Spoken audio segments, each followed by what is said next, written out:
Pak Daud sambil nunggu teman-teman tanya, saya mungkin akan ajukan beberapa pertanyaan yang sering memang ditanyakan juga.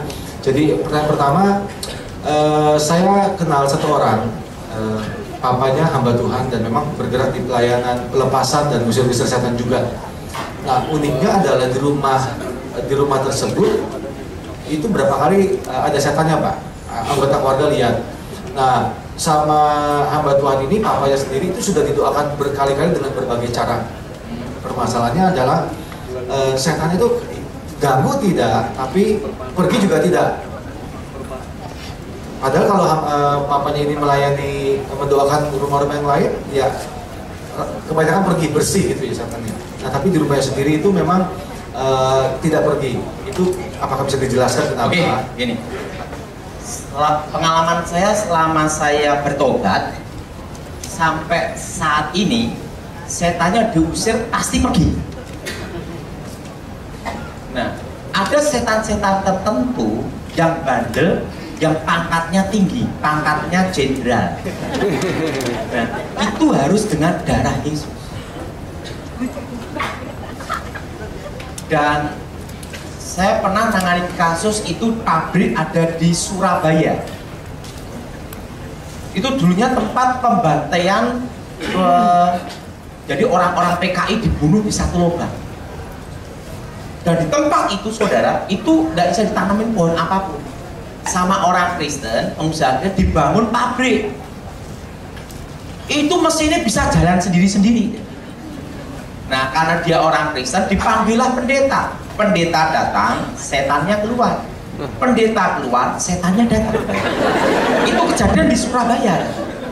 Nah, sampai pendeta-pendeta bagaimana cara ngusir setannya? Diambil keputusan, dibikin persekutuan malam hari Jumat atau malam Jumat. Benar tidak? Waktu persekutuan setannya keluar. Habis persekutuan setannya datang. Benar? Wah, akhirnya bingung, nggak mungkin kita nyanyi terus 24 jam. Nah, setelah itu rapat, saya dipanggil. Nah, waktu itu saudara, mereka ngomong, ini kita usir semua dalam nama Yesus. Saya kasih ayatnya ini. Harus dengan apa? Darah tempat kejadian orang dibunuh itu zaman PKI itu, yang mati itu ratusan, dibunuh satu lubang, digorok, setelah itu mayatnya dibuang di tempat lain. Itu saya doakan dengan darah Yesus, hancurkan segala roh maut, segala kutuk maut. Itu kalau rasukan, semua karyawan rasukan. Itu pabrik jalannya 24 jam, itu malam tidak bisa jalan. Satpamnya suruh jaga di dalam pabrik, lebih baik dipecat daripada jaga. Karena itu mesin bisa jalan sendiri. Akhirnya didoain dengan apa? Darah, dan dengan darah Yesus. Baru setannya keluar dan sampai sekarang aman, tidak balik lagi. Memang ada kasus tertentu harus dengan darah Yesus, terutama tempat pembunuhan atau pembantaian massal. Oke, dua pertanyaan, Pak, berkaitan dengan kenapa rumah yang pernah ada kasus bunuh diri di dalamnya itu auranya nggak enak. Maksudnya siapapun yang masuk ke rumah tersebut bisa tahu ada satu, mungkin nggak tahu kasus yang bunuh diri, tapi ada sesuatu berbeda. Yang kedua, berkaitan dengan rumah kosong. Kenapa tidak semua rumah kosong itu ada setannya? Tapi juga ada rumah yang lama kosong, ada setannya. Oke. Ya. Bagaimana mengatasinya? Kalau tempat kejadian rumah yang ada auranya, kuasa gelapnya, pasti ada sejarah penderitaannya. Ingat, sebabnya apa? Darah yang menuntut. Nah, setan ada situ, yang disebut kutuk adalah kata-kata mengikatnya itu. Penderitaan, kehancuran, sakit penyakit. Makanya ingat, darah yang menetes, kutukan darah yang menuntut. Nah, tempat yang darah menuntut itu harus diusir dengan nama Yesus, dengan disucikan dengan darah Yesus. Nah, rumah yang kosong, kalau saudara supaya tidak ada setannya, itu mudah. Doakan pakai minyak urapan. Nah, minyak urapan yang didoakan oleh pendeta, hamba Tuhan, atau saudara doa sendiri juga bisa. Tapi penting dengan apa? Iman. Karena kita ada imamat raja. Kita doa, darah Yesus sucikan minyak ini, berkati minyak ini di benteng yang kudus demi nama Yesus. Olesin setiap itu. itu nanti walaupun ditinggal puluhan tahun nggak ada setan, karena ada benteng itu. Jelas? Maka dalam pengusiran setan, setelah diusir harus ada kasih tanda. Jelas? Nah, kenapa rumah kosong tiba-tiba ada setannya? Ini karena illegal logging. Dulu setan banyak di pohon-pohon, pohonnya kalah sama illegal logging, ditebang. Setannya kepanasan, cari tempat ngungsi. Nah itu kalau yang kasus yang setan masuk ke rumah kosong ngungsi itu adalah itu mudah. Dalam nama Yesus setan keluar, pasti keluar. Tapi kalau yang pembunuhan harus dengan apa? Dengan iman. Oke, katanya. Jadi ini ada beberapa pertanyaan yang kurang lebih modelnya sama. Kalau misalnya di rumah itu suka ada kalau lagi agak sepi ada pintu seperti dibuka terus ditutup gitu. Terus ada suara-suara kayak keributan. Sudah didoain tapi nggak masih seperti itu. Nah itu bagaimana? Itu pasti tempat orang bunuh dengan darah diucapkan. Jangan. Satu kali ada doa pelepasan susuk.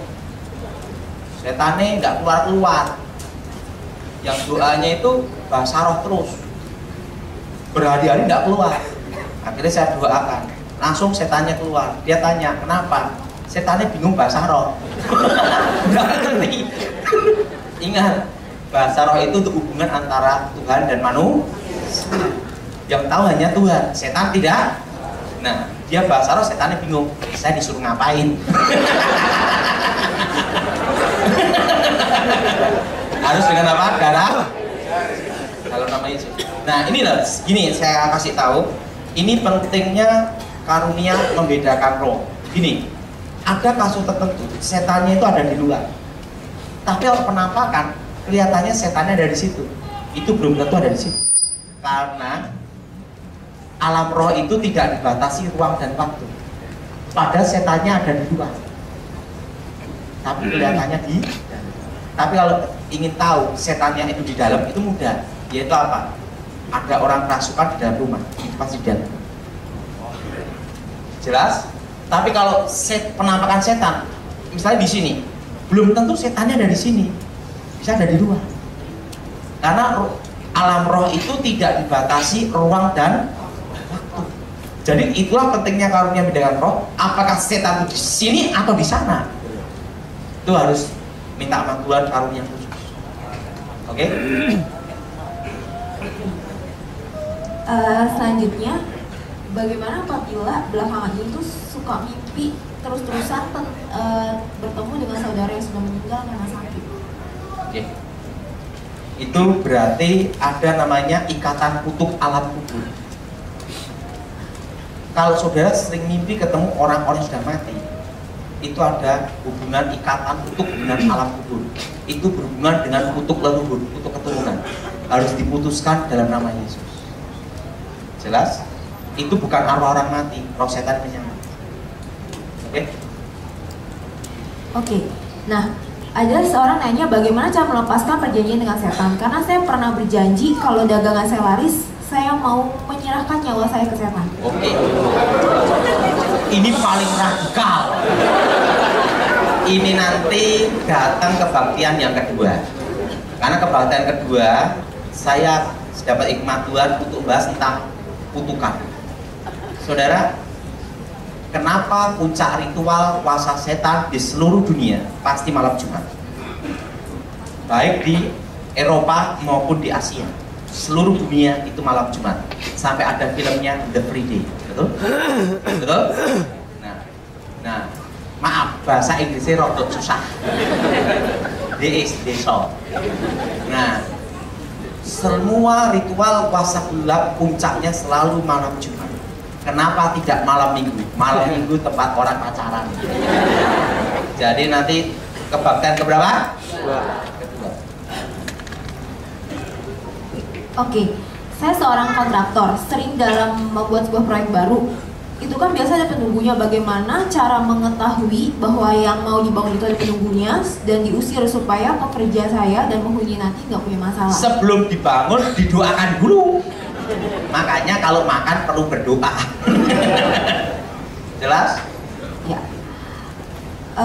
Ini saya mau tanya, ada anak berumur 8 tahun, anak ini bisa melihat setan dan di rumahnya itu dihuni beberapa setan.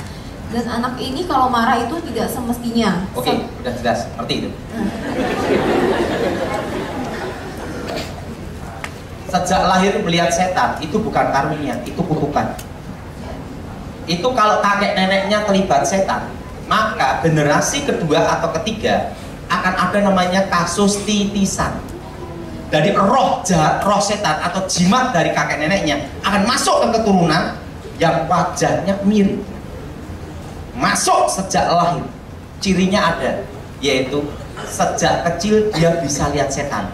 Untuk merasakan adanya setan, semua manusia dan binatang bisa merasakan. Misalnya anjing, ada setan lewat, bukannya saya mirip dia.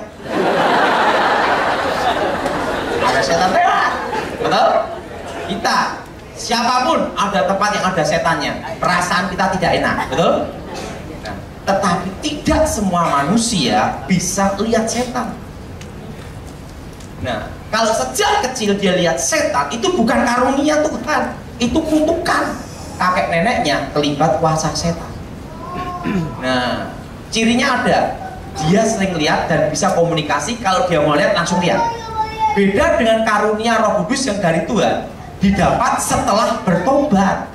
Itu pun tidak bisa digunakan setiap saat sesukanya dia, tidak bisa. Kalau Tuhan kendaki baru lihat, kalau Tuhan tidak kendaki tidak lihat. Jelas? Kalau yang kutukan ini sejak dari Allah. Nah, saya, wajah saya tuh tidak mirip papa saya dan tidak mirip mama saya dan tidak mirip tetangga. Wajah saya tuh mirip dengan kakek saya buyut, guru saya.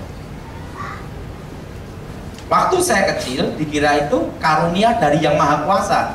Karena sejak kecil saya konsentrasi, benda-benda bisa terangkat. Korek api, cep, langsung terangkat. Ini, gitu, terangkat. Nah, dikira sama orang tua saya itu adalah karunia dari Yang Maha Kuasa. Tapi orang tua saya terkena kutukannya. 8 kali kaya, 8 kali miskin, 8 kali penjara. 8 penjara. Kutukannya. Saya lahir di hari keramat, Stupain 99. Tahun 99 Stupain.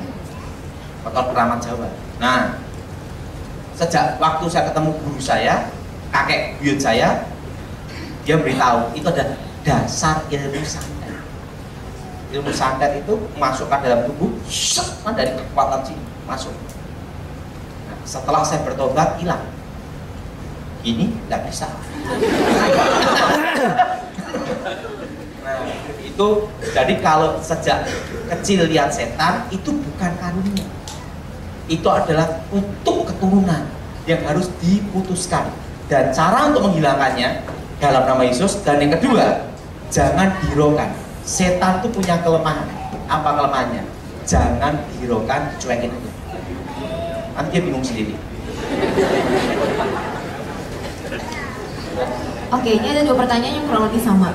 Jadi di rumah itu dulu rumah tua, jadi papahnya itu mengambil batu nisan orang tuanya lagi untuk ditanam di halaman rumah. Wah, kurang kerjaan. Nah, terus yang kedua itu toko, dibeli toko, ternyata itu waktu dilihat di halaman depannya itu ditanam sebuah kain putih yang di dalamnya itu ada pasir kasar. Nah, kalau misalnya 2 barang itu diambil, apakah dengan otomatis kuasa gelap langsung pergi atau bagaimana? Gini ya, kadang orang tuh salah berpikir. Misalnya dia punya susu, dia makan pantangannya diusap daun kelor atau diusap namanya itu sepet kelapa. Setelah makan pantangannya dikira setannya keluar. Tidak, setannya tidak keluar. Tetap dalam tubuh, kekuatan tidak berfungsi, kutukan berjalan. Kadang orang berpikir dia punya jimat dibuang. Begitu jimatnya dibuang, dia berpikir kutukannya lepas. Tidak semudah itu. Itu hanya posisi kekuatan tidak berfungsi. Kutukan tetap berjalan, kekuatan tidak berfungsi, roja tetap di situ. Itu disebut namanya posisi netral, tidak berfungsi. Nah, seperti gini, orang mengalami susah mati, punya jimat banyak, mati ndak, hidup ndak, dimandiin daun kelor, mati dengan tenang.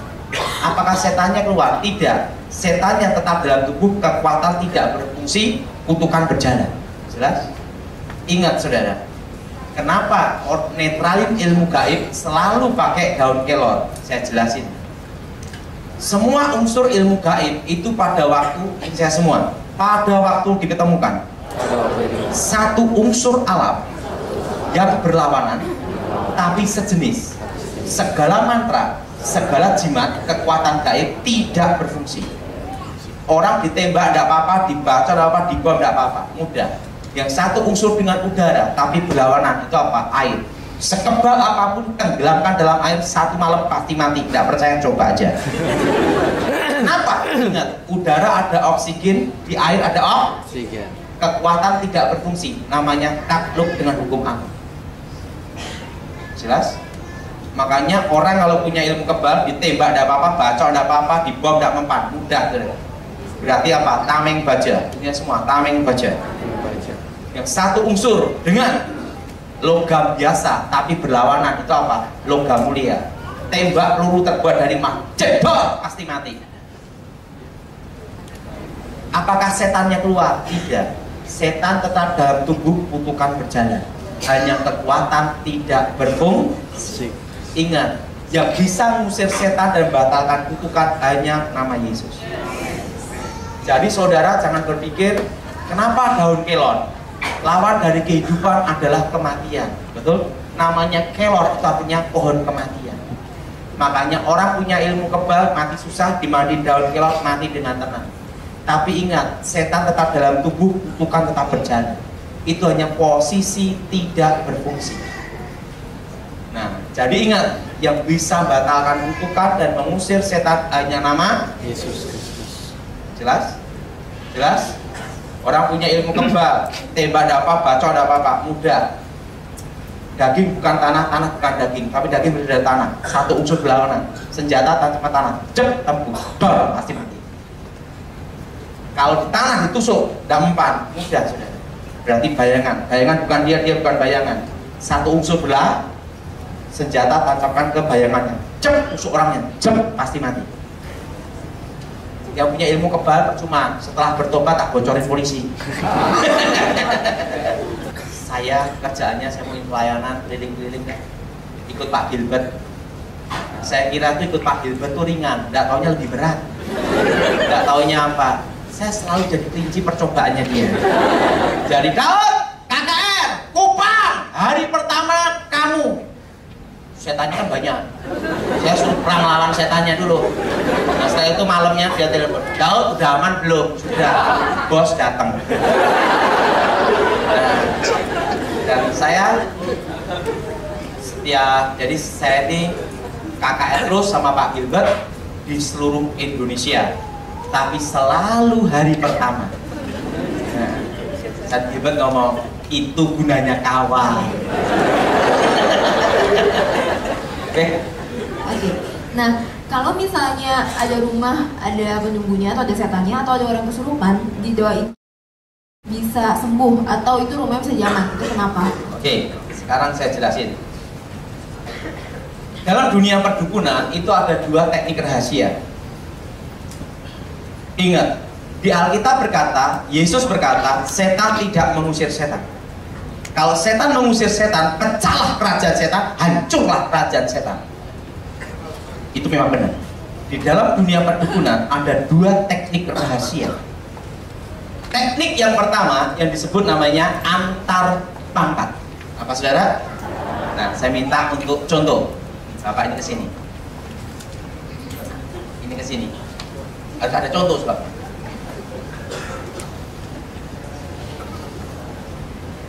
Nah, sini.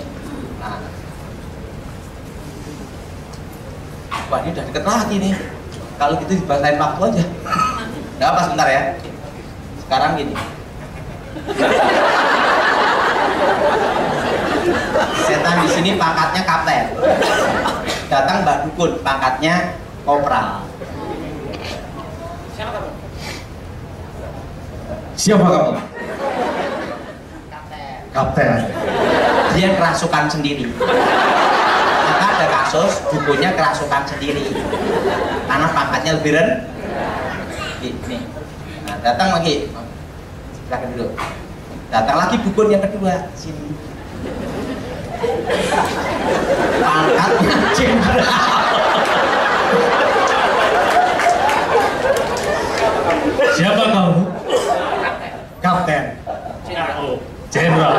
Nah, langsung tunduk. Kenapa tunduk? Pangkatnya lebih rendah. Setan tetap dalam tubuh, kekuatan tidak berfungsi. Ingat ya, dia tidak keras. Jelas? Nah, lagi. Tetapi sebagai seorang dukun pasti akan dilatih teknik rahasia yang kedua untuk jaga-jaga kalau kalah pangkat. Kalau kalah pangkat, gunakan rahasia teknik yang kedua.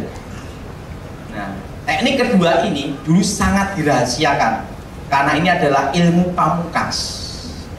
Nah, setelah saya bertobat baru tak bocorin. Orang kerasukan itu sama dengan orang pingsan. Nah, kali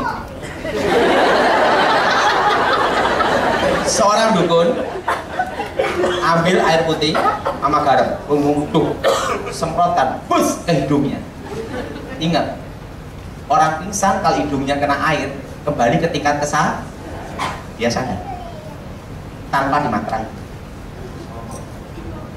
Jelas? Jelas? Atau dikasih air dimasukkan keselak, sadar ya. Nah, coba semua pegang bagian sini. Orang kerasukan pegang bagian sini 1 jam diginiin dua-duanya pasti sadar. Makanya orang kerasukan kena tukang pijet sadar. Nah, atau bagian sini, coba pegang sini. Orang kerasukan pegang bagian sini dua-duanya sadar. Atau jempol kaki langsung ke otak sadar. Atau bagian sini. Makanya seorang dukun itu dilengkapi keahlian pijet. Jelas? Itu. Jadi ingat, setan tidak usir. Yang dilakukan para dukun itu bukan untuk mengusir setan, tapi mengembalikan tingkat kesadaran. Jelas? Mengusir setan itu hanya di dalam nama Tuhan. Oke? Ada? Ada lagi. Jadi kalau dimimpiin sama orang yang sudah meninggal, terus orang meninggalnya itu ngomong sesuatu yang kira-kira akan terjadi. Nah, itu gimana caranya buat ya kita harus percaya atau gimana gitu? Jangan dipercayai. Itu coba nanti lain waktu saya bahas tentang dunia orang mati. Kenapa orang manggil orang mati? Tuh. Nah, itu ada alasannya kenapa orang manggil orang mati. Orang yang memanggil orang mati itu akan terkena bukan namanya kutuk alam kubur. Makanya namanya disebut menggugat arwah. Maka negara kita Indonesia ini sebenarnya terkena kutuk alam kubur. Yaitu apa? Malapetaka, kemiskinan, perceraian, kehancuran. Ingat saudara, suatu daerah tempat untuk manggil arwah orang mati pasti ada kutuk alam kubur. Ingat Papua, emas, gunung emas ada, berlian, apapun intan di Indonesia ada, betul? Tapi Indonesia menjadi negara termiskin di dunia nomor berapa, betul? Karena banyak pemimpinnya yang minta ke kuburan petunjuk arwah. Itu namanya kutuk alam kubur. Ingat saudara, orang minta orang mati itu tidak boleh, itu ada kutukannya. Foto kakeknya, kek, cucu minta pandai ya kek. Gimana ngasih pandai, kakek JSD tidak lulus. Ingat, manggil orang mati itu ada kutukannya. Minta orang mati itu ada kutukannya. Pak, bolehkah kita doain orang mati? Tidak boleh, kurang kerjaan. Tidak ada gunanya. Jelas? Doain orang hidup aja. Oke? Oke, terakhir. Apakah doa pengusiran setan itu bisa dilakukan dari jarak jauh? Misalnya via telepon? Bisa. doa tidak dibatasi ruang dan saya beritahu pada saudara, setan bisa pakai handphone, pakai namanya kekuatan hipnotis.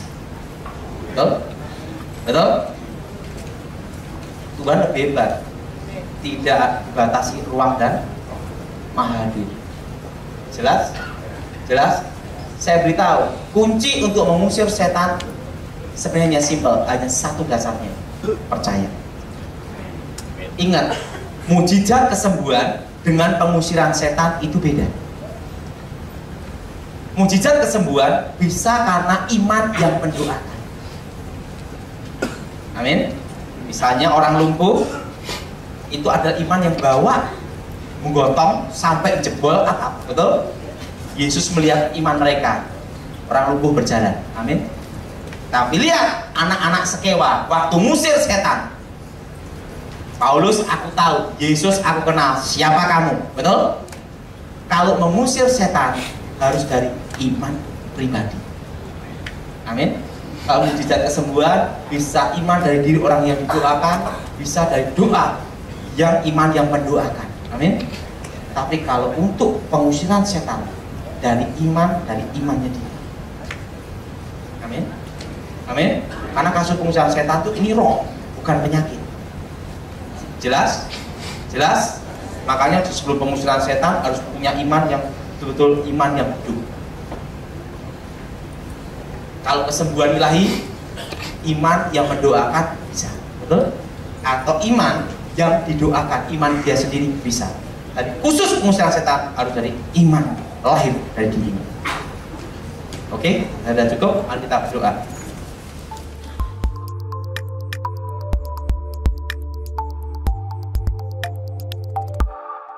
Dua pertanyaan awal, Pak Daud. Jadi siap, Komandan. Ada jemaat di salah satu gereja, suaminya kerja di luar kota, lalu dapat selingkuhan di kota tempat suaminya kerja. Ini jarak, jadi meninggalkan istri dan anak-anaknya.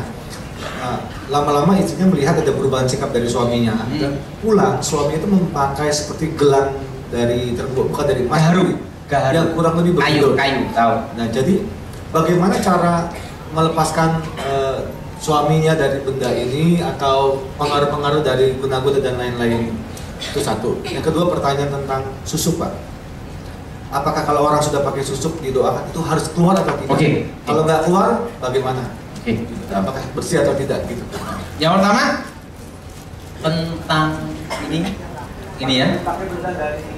Biasanya dari kayu. Nah, itu berarti itu mantra Jawa Barat. Itu Jawa Barat cirinya itu. Semua daerah di Indonesia itu ada cirinya. Kalau jenis kayu gaharu itu Jawa Barat. Kalau garam itu Jawa Tengah. Kalau merica kembang kantil itu Madura. Jadi aliran ini berarti aliran Jawa Barat. Nah, cara mutusinya itu diputuskan dulu hubungan batin antara perempuan itu dengan suaminya. Yang pertama itu dulu. Yang kedua, dekatkan ke anak kandung. Dan anak kandungnya tidak boleh ada akar pahit kecewa dendam. Jadi kalau yang itu anak kandungnya tidak kecewa dan dendam, dekat sama ini ikatan batin namanya menyatu lagi. Walaupun benda itu ada di tangannya, tapi ingat tidak bisa mengalahkan yang asli, ikatan batin yang asli. Jadi itu harus menghadapinya anak kandung. Yang anak ada. Walaupun beda kota, anaknya sering telepon, sering kontak. Nah, kalau anaknya sering telepon, sering kontak, kalau zaman dulu kan susah, harus pakai surat, betul nggak? Dan sekarang cukup, ayo. Itu telepon, karena ingat, komunikasi itu bisa mempererat ikatan batin. Nah, yang kedua, sudah tadi. Yang kedua, tentang susuk. Susuk itu ada 3 jenis. Susuk emas, susuk samber lilin, susuk berlian. Lain dengan susuk KB, lain. Ini beda urusan. Susuk mas itu kekuatan jarak dekat 3 meter, 5 meter. Susuk berlian itu jarak 10-15 meter. Itu ada jaraknya semua. Jadi kalau dari jarak 15 meter itu wah kilau-kilauan. Dekat kilauan. Dekat sekali, jelek sekali. Susuk itu kalau kebongkar itu kalau jarak kira-kira setengah meter. Wujud asli kelihatan. Susuk berlian itu kekuatan 15 meter. Susuk jenis samber lilin itu kekuatan namanya Jolo Sutro tampang kencono. Itu waktu tanggal muda akan kelihatan muda, tanggal tua kelihatan tua, kayak gajian. Itu jenis susuk samber lilin. Jelas? Itu namanya ilmu Jolo Sutro atau cucak hijau. Kebetulan saya punya ilmu itu semua, saya tahu. Nah, susuk dalam doa pelepasan ada 2 juga, susuk mati dan susuk hidup. Kalau susuk hidup dipasang di sini bisa pindah ke sini, di sini bisa pindah ke sini. Itu kekuatannya masih hidup. Nah, kalau kekuatannya udah mati dipasang sini tetap di sini tidak pindah, itu udah kekuatan tidak berfungsi. Nah, dalam doa pelepasan pengusiran setan, pelepasan susuk, ada yang susuknya keluar, ada yang tidak. Kalau yang keluar, itu bisa keluar, bisa melalui jalur operasi. Bisa. Ada yang kedua, diginikan, cep, keluar. Ada yang juga, bendanya tetap dalam tubuh, setannya dan kekuatannya sudah tidak ada. Hanya benda biasa. Itu namanya susuk mati. Jelas? Nah, jadi kalau susuk hidup itu arti hidup itu masih ada kekuatannya, bisa jalan. Taruh sini bisa pindah ke sini, sini bisa pindah ke sini. Jelas? Dalam doa pelepasan masalah susuk belum tentu barangnya keluar. Jelas? Jelas? Nah, cirinya lepas gimana? Dari buahnya lah kamu akan ngerti? Udah jelas? Oke. Oke. Bagaimana sikap kita tuh sebagai orang Kristen, tapi yang harus masih mengikuti tradisi-tradisi Chinese seperti cap gome, cengbeng, xinjia, yang diwajibkan orang tua untuk makan makanan sesajen, itu bagaimana? Ya, ini. Kalau kita tahu makanan itu dipersembahkan berhala, kuasa gelap, itu tidak boleh. Kalau tidak tahu gimana? Kan lain cerita. Tidak tahu. Doa dulu dalam nama Yesus, betul? Nah, kalau kita tidak tahu kan beda, betul? Nah, kalau itu kita tahu persembahan kuasa gelap tidak boleh. Jelas? Ingat, boleh tidak kita orang Kristen ziarah di kuburan? Boleh. Yang tidak boleh meminta dan mendoakan. Kalau hanya bersih-bersih, tabur bunga. Pak, kalau tidak nabur bunga gimana? Bagus, lebih ngirit.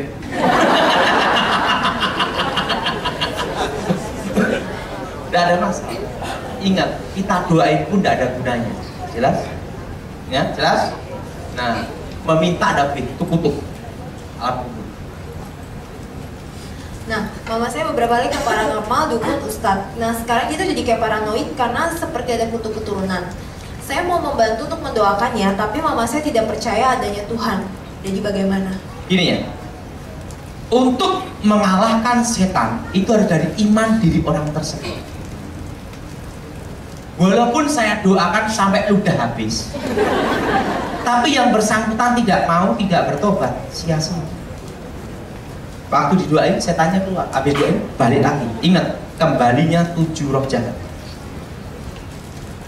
Jelas? Jadi kalau dalam doa ini harus diri orang tersebut mau terbuka untuk bertobat.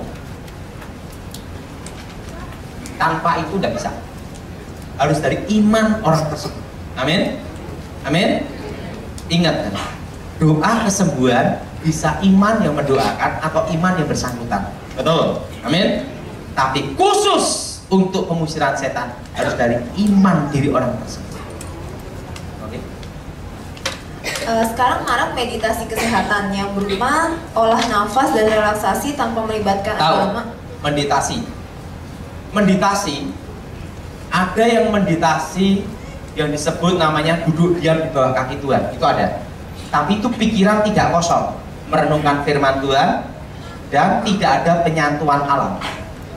Ingat, bersahabat dengan alam dengan menyatu dengan alam itu beda. Bersahabat dengan alam, kita nanam pohon, itu bersahabat dengan alam. Supaya apa? Tidak banjir. Beda dengan menyatu dengan alam lain. Penguasa dunia ini sementara waktu seizin Tuhan adalah setan. Kalau menyatu dengan alam, menyatu dengan apa? Setan. Menyatu dengan inti bumi, berarti menyatu dengan dunia arwah orang mati.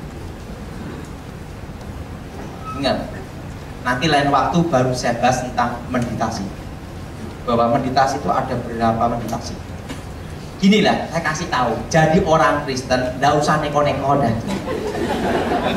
Udah percaya Yesus, aku ke gereja, makan, tidur, doa, kerja, pulang, selesai.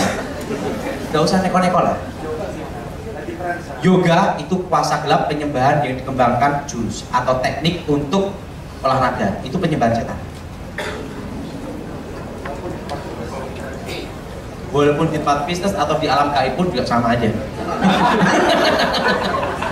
Itu adalah gini ya, mantra itu ada dua, mantra terucap dan mantra tidak terucap. Itu ada sandinya. Nah, kalau jenis itu sandinya adalah penyembahan ke dewa. Itu tidak boleh, apapun alasannya tidak boleh. Jelas? Jelas? Nah, olahraga apa yang paling aman? Gampang, lari pagi.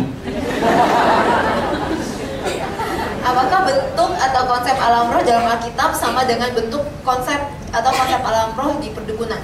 Nah, sama aja. Karena sebenarnya tidak ada hal yang baru di dunia ini. Yang sudah ada, kembali sekarang ada. Itu dalam kitab Pengkhotbah. Betul? Pada waktu Yesus ada dicobai hari yang ketiga, setan tunjukkan semua kerajaannya. Kalau engkau menyembah aku, semua aku berikan. Apa yang dilihat Yesus waktu itu? Itu adalah alam gaib yang sebenarnya. Apa alam gaib sebenarnya? Sekarang saya beritahu pembagian di alam gaib. Saya ngerogoh sukmo sejak usia 9 tahun. 9 tahun saya sudah merogoh sukmo. Dalam dunia gaib, ini ya dunia gaib. Ini adalah dunia gaib. Ada namanya awan hitam dulu, namanya tipuan alam maya. Di situ akan ketemu raja-raja, presiden, jenderal zaman dulu yang sudah mati. Ini namanya tipuan alam maya, artinya tipuan alam bayangan, roh setan menyamar. Makanya ada orang bertapa, dia akan melihat raja-raja, jenderal, patih zaman dulu. Nah, setelah itu baru ada namanya alam gaib yang sebenarnya. Shush! Itu kayak lautan kaca. Seluruh dunia bisa dilihat di sini. Nah, itu yang dilihat Yesus, lautan kaca itu. Nah, dukun kalau mau nangkep penjahat itu pakai ilmu gaib ini, lihat di lautan kaca ini. Set, pencurinya siapa, penjahat lainnya ketangkap semua itu. Tapi dukunnya sendiri kehilangan mobil, lapor polisi. Kenapa? Karena kutukan orang yang pakai jasa ilmu terawang untuk melihat di lautan kaca itu, kutukannya bangkrut, miskin, sial seumur hidup. Makanya dukun tidak mau sial. Nah, dulu sebelum saya bertobat, suatu kali ayamnya nenek saya dicuri tetangga. Saya ngomong sama nenek saya, tenang nenek, pakai ilmu terawang, tak tangkap itu pencurinya, sikat. Stop, jangan kamu gunakan, lebih baik aku ikhlas saja ayamnya. Loh kenapa nenek? Kutukannya lebih besar daripada ayamnya. Oh, baru saya tahu ada resikonya. Jelas? Nah, itu lautan kaca. Itu dilihat Yesus itu dalam hari ketiga itu. Kalau engkau menyembah aku, itu yang menunjukkan setan sendiri. Setan menunjukkan di depan itu alam gaib yang sebenarnya. Seluruh dunia bisa dilihat. Nah, baru yang ketiga yaitu terowongan alam kematian. Itu ada terowongan kecil menuju ke bawah. Itulah dunia arwah orang mati. Waktu saya mau masuk ke situ, guru saya berkata, "Stop, berhenti sampai di sini." Kenapa? Kalau kamu masuk ke situ, kamu tidak bisa kembali ke dunia orang hidup. Karena di situ ada yang memegang kuncinya, yaitu takdir, hukum kodrat alam. Jadi makanya ada orang bertapa keterusan mati karena tersesat masuk situ, tidak balik. Yang arwah orang mati di situ tidak bisa ke orang hidup, dan orang hidup tidak bisa masuk ke situ, terpisah. Maka Alkitab berkata jurang pemisah. Jelas? Nah, Pak Daud pernah masuk ke situ enggak? Kalau saya masuk hari ini enggak khotbah. Oke. Kalau dalam sebuah keluarga, suaminya itu percaya tentang perdukunan, tetapi istri percaya Tuhan Yesus. Apakah kutuknya itu akan tetap berjalan?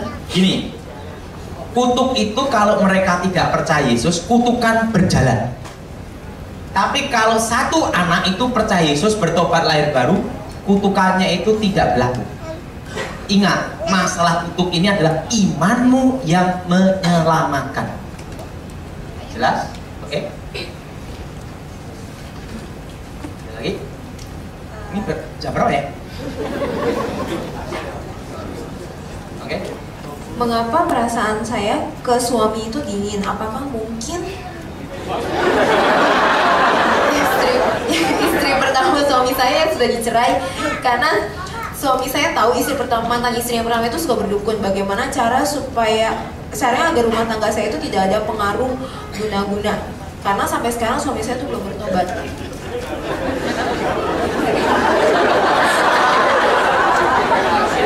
Jadi istri pertama dan istri kedua.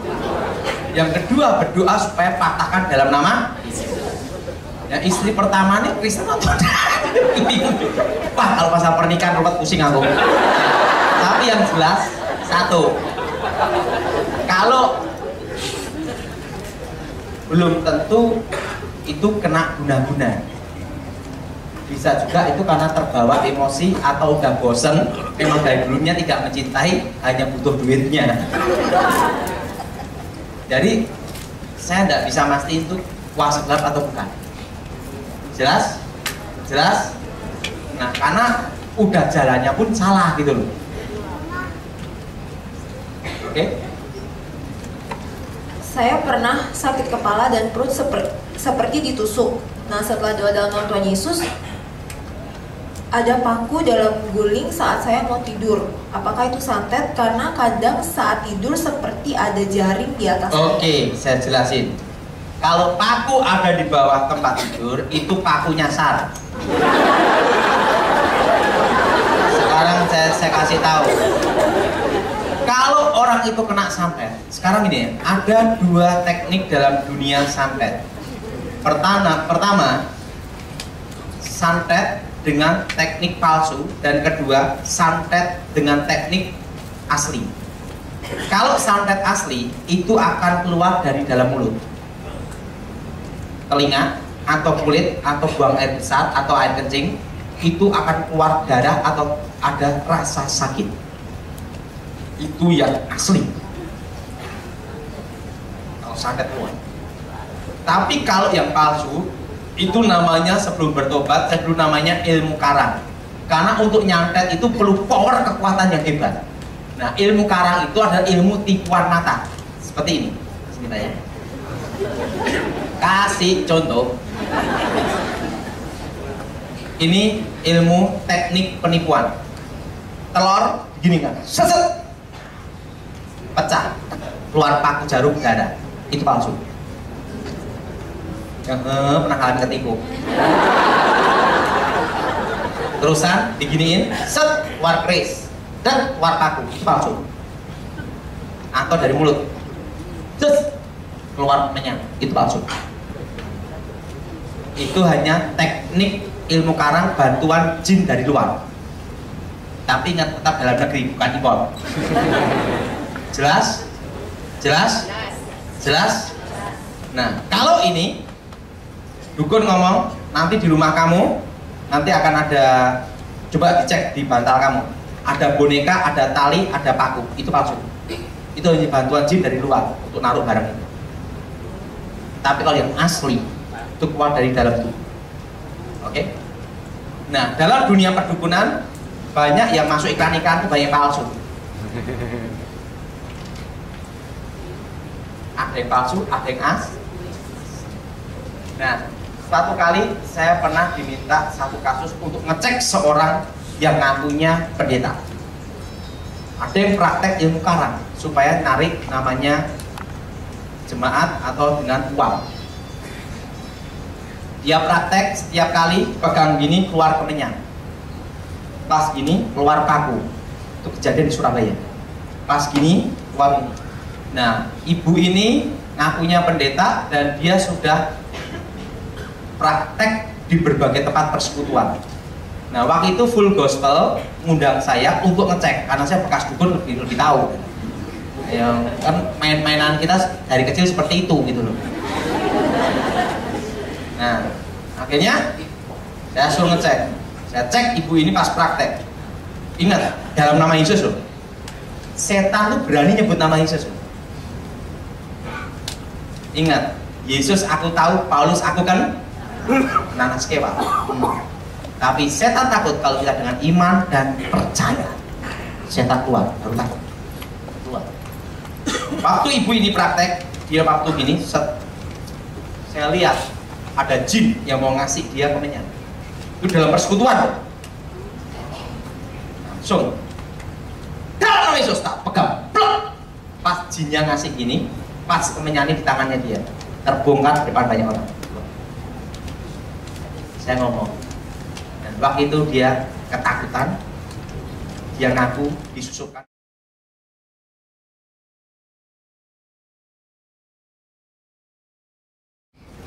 Langsung saya pandang gini, Bu, jangan berbuat seperti itu. Ini kalau saya belum bertobat, ibu jadi korban yang berikutnya. Maksudnya apa ini ya? Langsung ketahuan. Dua. Makanya jadi orang Kristen jangan neko-neko, jangan cari macam-macam, cari sensasi, nggak usah. Ingat, percaya Yesus, ke gereja, doa, aktif, dan kerja, selesai. Sama ingat, kasih perpuluhan. Udah selesai, udah diberkati Tuhan. Nggak usah macam-macam dah. Jelas dah, tren ini nggak usah. Pernah suatu kali kakek saya, sebelum kakek saya meninggal,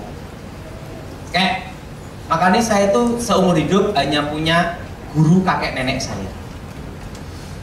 Setelah saya bertobat, buang semua. Kakek saya ngomong ini, Tony, saya kasih tahu, semakin kamu haus akan ilmu, semakin kamu bingung. Mas, kakek gimana? Apa yang kamu tahu, lakukan aja dengan baik. Setelah saya bertobat, saya punya konsep itu. Saya taunya Alkitab, saya taunya firman Tuhan, aktif ke gereja, percaya Yesus, diberkati, selesai udah. Nggak usah macam-macam. Wah, ada ini. Wah. Ada satu emas atau satu intan, nggak tahu lah. Penting satu, percaya Yesus, sudah selesai. Nggak usah macam-macam. Oke? Sekali lagi ya. Oke? Saya pernah lihat seorang dukun memanggil arwah dari luar rumah. Kemudian dukun itu kesurupan dan membuat suasana lucu dan bercanda dan mengobati orang sakit. Jadi dia melihat praktek perdukunan. Tapi dia ikut terbawa dalam atmosfer itu. Apakah dia sudah terlibat dalam perdukunan atau tidak? Terlibat. Lalu berarti dia harus bertobat. Gitu aja repot. Terakhir, jadi saya punya keponakan itu sering kesurupan, jadi on dan off gitu. Kalau off. Nah, jika seseorang itu pernah kesurupan, apakah dia akan bisa kesurupan lagi? Lalu bagaimana untuk manusia? Ada yang sering kerasukan, itu belum tentu kerasukan, bisa itu stres.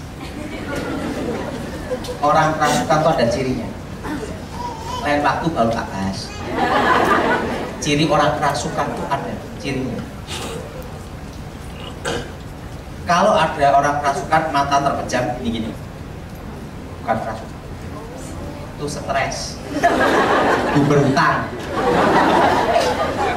Orang kerasukan pasti mata terbuka, kelopak putih atau merah gini, karena mata adalah jendela hati kita. Orang tidak suka orang bisa dilihat dari mata, orang suka sama orang bisa dilihat dari mata. Yang paling susah ditebak mata buta. Makanya kalau ada orang kerasukan tatap matanya gini, dia berusaha menghindar karena bukan dirinya. Jelas? Nah, lain waktu baru saya bahas. Oke? Ingat, jadi orang Kristen, percaya Yesus, aktif gereja, hidup dalam Tuhan, doa udah cukup. Dan dan ingat apa? Mari kita berdoa.